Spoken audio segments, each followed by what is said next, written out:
times during the execution, both on the push down and the ascent back up. With these next 3 exercises, we focus on defining your triceps rather than adding mass.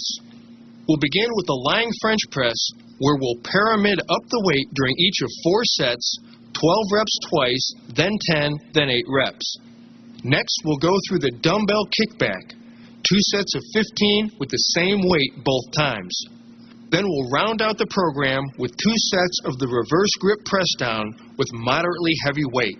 Again, as this is the finisher exercise, take this one to high rep failure.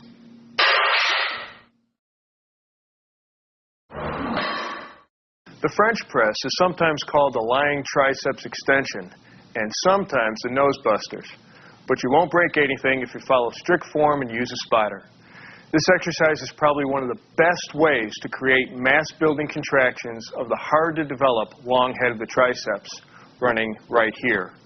To begin, lie face up on a flat bench with your feet squarely on the floor, not up on the bench.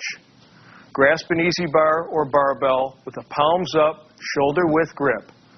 Fully extend your arms upward above your chest, then move them to about a 45-degree angle toward your head. This starting position stretches your triceps. You should feel this tension throughout the entire exercise. If you don't, that means you're moving your elbows around. So stay aware of the constant tension in order to monitor your form. Now inhale slightly more than usual and hold your breath. Keeping your upper arms in place, lower the weight until you reach a 90-degree angle in your elbows. Perfect. Now raise the weight under control, extending your forearms and squeezing hard at the top. Quickly exhale, then inhale again and go into your reps. A couple of tips. Use a weight that's light enough for you to maintain proper arm position. This is especially important at the end of the movement, where you want to fully extend your arms to maximally shorten and tense all heads of the tricep, especially the long head. Also, we suggest you have a spotter for safety. Like every exercise we are giving you in this series, form, focus, and full motion. Make every millimeter of every movement count.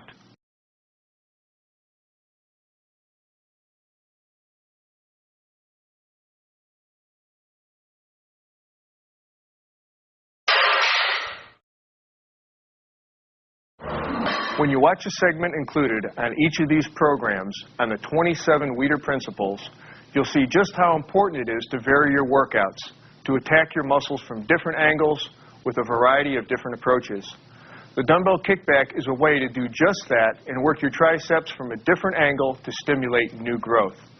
As always, to get maximum effectiveness, you're going to have to give maximum attention to strict form. That means avoiding the temptation to let momentum take over. Okay, let's begin. Place your inside hand on your exercise bench to support your upper body.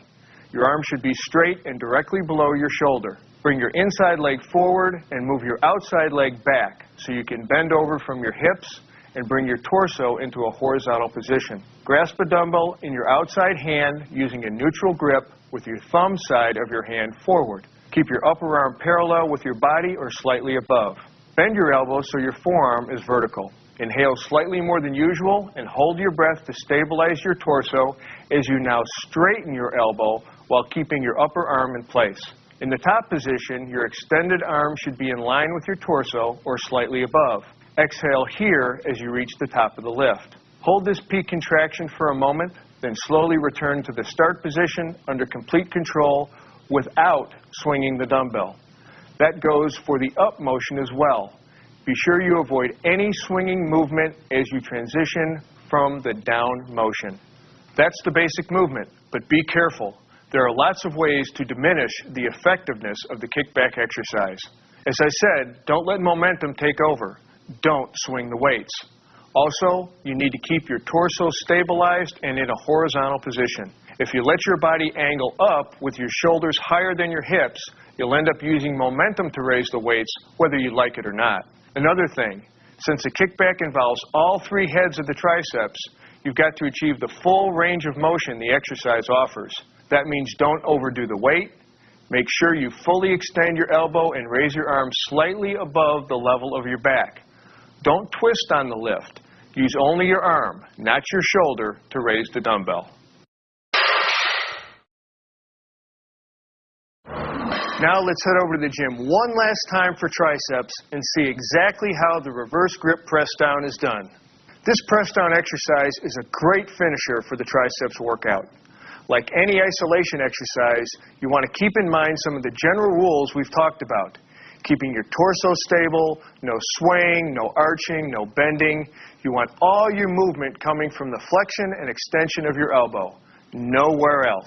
Start by standing sideways in front of a cable machine so that your working arm lines up with the upper pulley cable.